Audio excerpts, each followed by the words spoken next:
సంవత్సరాల తరబడి government job కోసం వేచి చూస్తున్నారా? కేవలం 8 నెలల్లో మీ కల నెరవేర్చుకోండి. వెంటనే కింది నంబర్స్‌కి కాల్ చేయండి.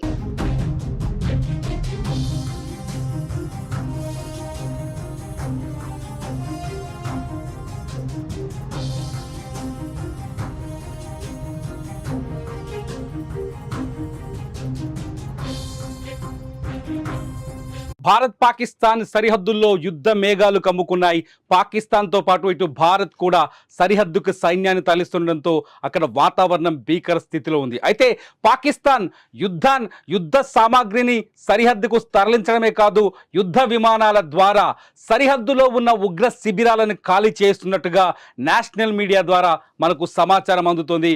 పాకిస్తాన్ భారత్ చర్యల్ని చూసి, భారత్ సైనిక విన్యాసాలను చూసి, ఇవాళ జరిగిన అరేబియా సముద్రంలో చేసిన సైనిక విన్యాసాలని, అలాగే నిన్న సెంట్రల్ సెక్టార్లో జరిగిన సైనిక విన్యాసాన్ని చూసి పాకిస్తాన్ భయపడుతున్నట్టుగా తెలుస్తుంది. ఏ క్షణమైనా బార్డర్ వెంట ఉన్న ఉగ్ర శిబిరాలపైన భారత్ సర్జికల్ స్ట్రైక్స్ లేదా వైమానిక దాడులు చేసే అవకాశం ఉందని పాకిస్తాన్ భయపడుతున్నట్టుగా తెలుస్తుంది. ఈ నేపథ్యంలోనే పాకిస్తాన్ తమ యుద్ధ విమానాలని కరాచీ నుంచి లదాఖ్, కరాచీ నుంచి యుద్ధ విమానాలని తీసుకొచ్చి, రావల్పిండి కరాచీ నుంచి యుద్ధ విమానాలను తీసుకొచ్చి బార్డర్లో ఉన్న ఉగ్రవాద నాయకుల్ని సేఫెస్ట్ ప్రాంతాలకు తరలిస్తున్నట్టుగా ఇంటెలిజెన్స్ సమాచారం ఉందంటూ నేషనల్ మీడియా కొన్ని కథనాన్ని ప్రసారం చేస్తుంది. ఆ కథనాల ప్రకారం మనకు తెలుస్తుంది.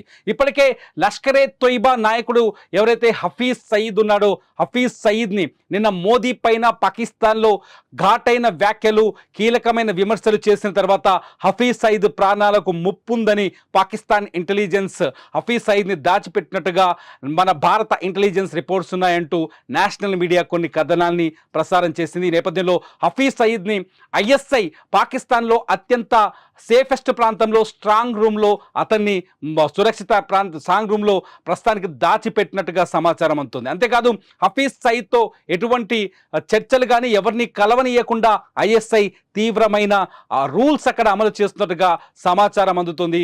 ఇదంతా నేషనల్ మీడియాలో ప్రస్తుతానికి మనకు అందుతున్న కథనాలు బట్టి తెలుస్తుంది. ఈ నేపథ్యంలో పాకిస్తాన్ యుద్ధం వస్తే ఎలా ఎదుర్కోవాలి, ఏ స్థితిలో భారత్ని ఢీకొట్టాలనే కోణంలో కూడా ఆలోచిస్తున్నట్టుగా తెలుస్తుంది. ఉగ్రవాదుల్ని మాత్రం కాపాడుకునే ప్రయత్నం చేస్తుంది. బోర్డర్ వెంట ఉన్న ఉగ్ర శిబిరాల నుంచి అక్కడ ఉన్న ఉగ్రవాదుల్ని తరలించే ప్రయత్నం చేస్తున్నట్టు తెలుస్తుంది. తాజాగా పహల్గామ్ దాడిపైన లేటెస్ట్ అప్డేట్ ప్రకారం, కశ్మీర్ నుంచి అందుతున్న సమాచారం ప్రకారం ఉగ్రవాదులు ఒక ప్రణాళిక ప్రకారం, ముందస్తు ప్లాన్ ప్రకారం ఈ దాడికి పాల్పడినట్టుగా అర్థమవుతోంది.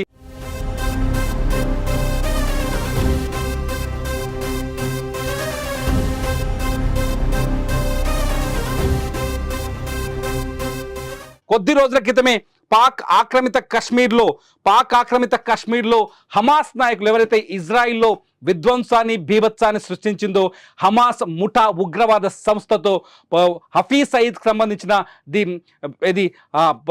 లష్కరే తోయిబాకు సంబంధించిన నాయకులతో హమాస్ నాయకులు కీలక సమావేశం నిర్వహించారు. హమాస్ గతంలో 2024 అక్టోబర్ 7న ఇజ్రాయిల్లో ఏ విధంగానైతే దాడులు చేసిందో అదే తరహాలో పహల్గామ్లో కూడా దాడులు చేయాలని వ్యూహాన్ని పన్నినట్టుగా సమాచారం అందుతోంది. ఈ నేపథ్యంలోనే ఎక్కడైతే సెలబ్రేషన్స్ జరుగుతాయో సెలబ్రేషన్స్ పైన అటాక్ చేయాలని హమాస్ ఇచ్చిన ఒక మ్యాప్ ప్రకారమే లష్కరే తోయిబాకు సంబంధించిన ది రెసిస్టెంట్ ఫ్రంట్ కశ్మీర్లో ఈ దాడికి పాల్పడినట్టుగా మనకు అర్థమవుతోంది, సమాచారం అందుతుంది. ఇప్పటికే కశ్మీర్లో అన్ని చోట్ల జల్లెడ పడుతున్నారు. అయితే పాకిస్తాన్పై యుద్ధం చేస్తే ఎంత సమయం పడుతుంది, పాకిస్తాన్పై యుద్ధానికి ఒకవేళ భారత్ సన్నద్ధమైతే, యుద్ధానికి సిద్ధమైతే ఎంత సమయంలో యుద్ధం పూర్తవుతుంది అనే అంచనాలపైన ఆర్మీ బలాబలాన్ని, రెండు దేశాల ఆర్మీ బలాబలాన్ని, శక్తి సామర్థ్యాన్ని అంచనా వేస్తుంటే డిఫెన్స్ నిపుణులు రకరకాల అంచనాలు చెప్తున్నారు. కేవలం 5 గంటలు చాలు, 5 గంటల్లోనే పాకిస్తాన్ని నేలమట్టం చేయొచ్చని ఒక అంచనా వేస్తున్నారు. ప్రస్తుతానికి ఒకవేళ భారత్ పాకిస్తాన్ మధ్య యుద్ధం జరిగితే కేవలం 5 గంటల్లోనే పాకిస్తాన్ పూర్తిగా నాశనం అయిపోతుందని, భారత్ దగ్గర అంత శక్తి సామర్థ్యం ఉందని, అంత వైమానిక బలం, అట్లాగే ఆర్మీ బలం, నేవీ నుంచి బలం ఉందని, అంత శక్తి సామర్థ్యాలతో భారత్ ఉందని ఆ డిఫెన్స్ నిపుణులు అంచనా వేస్తున్నారు. ఇదంతా చూస్తే ఒకసారి చూద్దాం ఇంతకీ భారత సైన్యంలో ఉన్న బలం ఎంత, పాకిస్తాన్లో ఉన్న పాకిస్తాన్ సైన్యానికి ఉన్న బలం ఎంత అనేది ఒక్కసారి సెర్చ్ చేస్తే భారత సైన్యంలో దాదాపు 14.44 లక్షల మంది క్రియాశీల సైనికులు ఉన్నారు. 11.55 లక్షల మంది రిజర్వ్ దళాలు, 25.27 లక్షల మంది పారామిలిటరీ దళాలు ఉన్నాయి. సైన్యం మందుగుండు సామాగ్రిలో ఆధునిక స్వదేశీ సాంకేతిక పరిజ్ఞానం అద్భుతమైన మిశ్రమం ఉంది. భారతదేశంలో మొత్తం 4201 యుద్ధ ట్యాంకులు ఉన్నాయి. ఇందులో అర్జున్ ట్యాంక్, T-90 భీష్మ వంటి ప్రమాదకరమైన ట్యాంకులు పాకిస్తాన్పై భారతదేశాన్ని అజేయంగా మార్చే శక్తిని కలిగి ఉన్నాయి.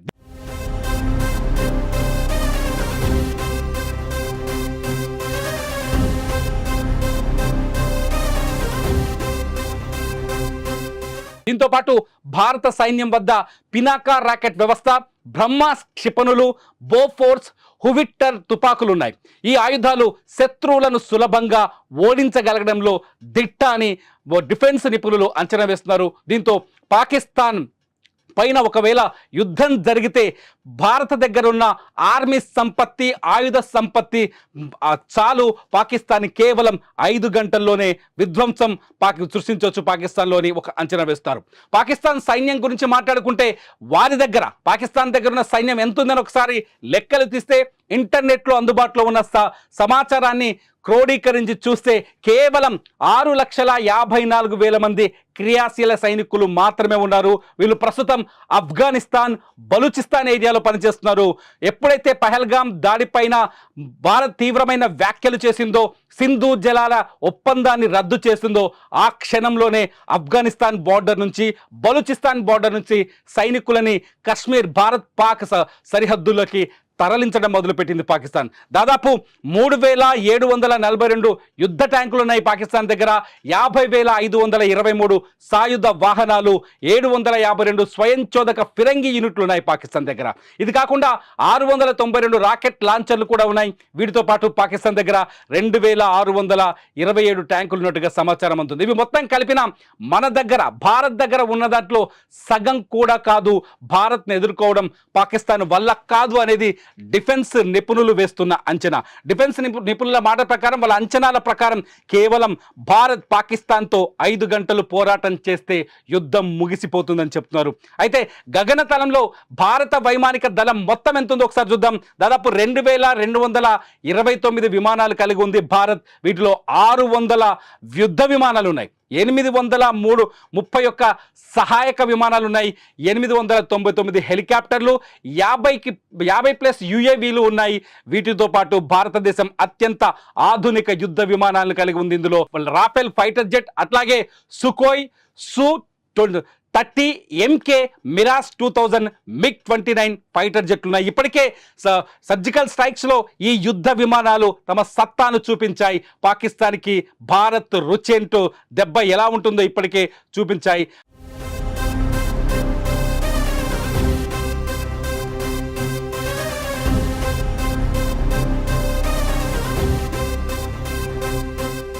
పాకిస్తాన్ భూభాగంలో ఉన్న ఉగ్ర శిబిరాలపై దాడులు పాల్పడ్డాయి. పాకిస్తాన్ వద్ద ఏమున్నాయని ఒకసారి ఆలోచిస్తే కేవలం 339 యుద్ధ విమానాలు మాత్రమే ఉన్నాయి. వాటిలో 322 ఫైటర్ జెట్లు, 64 రవాణా విమానాలు, 565 శిక్షణ విమానాలు, 373 హెలికాప్టర్లు ఉన్నాయి. వాటితో పాటు 57 దాడి చేసే హెలికాప్టర్లు, 4 వైమానిక ట్యాంకర్లు ఉన్నాయి. సో ఇక్కడ కూడా భారత్ వైమానిక దళమే బలంగా కనిపిస్తుంది. అందుకే డిఫెన్స్ నిపుణులు చాలా స్పష్టంగా చెప్తున్నారు, యుద్ధం వస్తే 5 గంటలు చాలు భారత్కి పాకిస్తాన్ని నాశనం చేయడానికి. కానీ ప్రస్తుతానికి బార్డర్లో ఉద్రిక్త పరిస్థితులు నెలకొన్నప్పటికీ కూడా పాకిస్తానే కవ్వింపు చర్యలకు పాల్పడుతుంది. పాకిస్తాన్ ఇవాళ ఉదయం కూడా పాకిస్తాన్ సైన్యం LOC చుట్టూ కాల్పులకు పాల్పడింది. వరుసగా పహల్గామ్ దాడి జరిగిన తర్వాత 3 రోజులు వరుసగా కవ్వింపు చర్యలకు పాల్పడుతుంది పాకిస్తాన్ సైన్యం. జమ్మూ కాశ్మీర్లో ఉన్న LOC చుట్టూ కాల్పులకు పాల్పడుతుంది. ఎప్పటికప్పుడు భారత సైన్యం వారికి ధీటుగా సమాధానం చెబుతున్నాయి. అయినప్పటికీ పాకిస్తాన్ కయ్యానికి కాలు దూతున్నట్టుగా పైకి పాకిస్తాన్ ప్రధానమంత్రి పహల్గామ్ దాడిపైన పారదర్శకమైన విచారణ జరగాలని మాటలు మాట్లాడుతున్నప్పటికీ లోపల మాత్రం పాకిస్తాన్ తన కుట్రపూరిత మనస్తత్వాన్ని బయటపెడుతోంది. పాక్ సైన్యం కూడా ఉగ్రవాదులకు సమానంగా ప్రవర్తిస్తున్నారు. ఎటు శాంతికి సంబంధించిన అడుగులు కనిపించట్లేదు పాకిస్తాన్ నుంచి. ఇటు భారత్ ఇప్పటికే పాకిస్తాన్ సరిహద్దు గుండా ఎక్కడెక్కడైతే వ్యూహాత్మకమైన ప్రాంతాలు ఉన్నాయో ఆ వ్యూహాత్మకమైన ప్రాంతాల చుట్టూ ఆర్మీని బదలాయించింది, యుద్ధ విమానాల్ని బదలాయించింది. ఇప్పటికే రాఫెల్ MiG-29 లాంటి ఒక యుద్ధ విమానాల్ని పంజాబ్ నుంచి, బంగ్లాదేశ్, పశ్చిమ బెంగాల్ నుంచి కశ్మీర్ సరిహద్దులకు తరలించినట్టుగా సమాచారం అందుతుంది. ఇప్పటికే సెంట్రల్ సెక్టార్లో భారత వైమానిక దళం తమ సత్తా ఏంటో నిరూపించేందుకు ఒక ఆక్రమణ్ ఎక్సర్సైజ్ చేసింది, ఆక్రమణ్ యుద్ధ విన్యాసం చేసి చూపించింది. ఈ యుద్ధ విన్యాసం కేవలం పాకిస్తాన్కి మాత్రమే కాదు, భారత్ మీద వక్ర బుద్ధితో ఉన్న ఇతర శత్రు దేశాలను కూడా బెదిరించే విధంగా కనిపిస్తుంది. ఇటు INS విక్రాంత్తో పాటు సముద్ర జలాల్లో పోరాటానికి సిద్ధంగా ఉన్న నావికా దళం తమ శక్తి సామర్థ్యాన్ని ప్రదర్శించే ప్రయత్నం చేస్తుంది.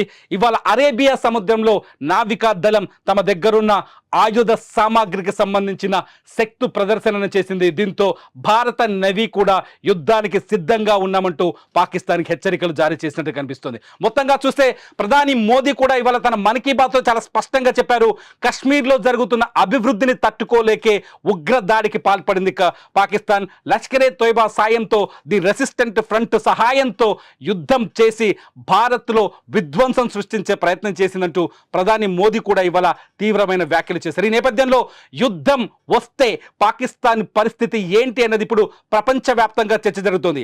కేవలం నేషనల్ మీడియా మాత్రమే కాదు, ఇంటర్నేషనల్ మీడియా కూడా భారత్ పాకిస్తాన్ సరిహద్దుల గురించి, రెండు దేశాల్లో కొనసాగుతున్న ఉద్రిక్త పరిస్థితుల గురించి లైవ్ రిపోర్టింగ్ అందిస్తున్నాయి. కశ్మీర్లో ప్రస్తుతానికి అత్యంత ఉత్కంఠమైన వాతావరణం కనిపిస్తోంది. కశ్మీర్ ప్రజలు ఒకవైపు ఆందోళనలో ఉన్నారు, తమ ఉపాధికి తీవ్రమైన ఆటంకం కలిగిందని ఉగ్రదాడితో కశ్మీర్ అట్టుడికిపోతుంది. ఇటు ఆర్మీ కూడా ఎవరైతే ఉగ్రవాద కార్యకలాపాలకు దగ్గరగా ఉన్నారో వాళ్ళ ఇళ్లను టార్గెట్ చేస్తూ ఆర్మీ కూడా దాడులకు తెగబడుతోంది.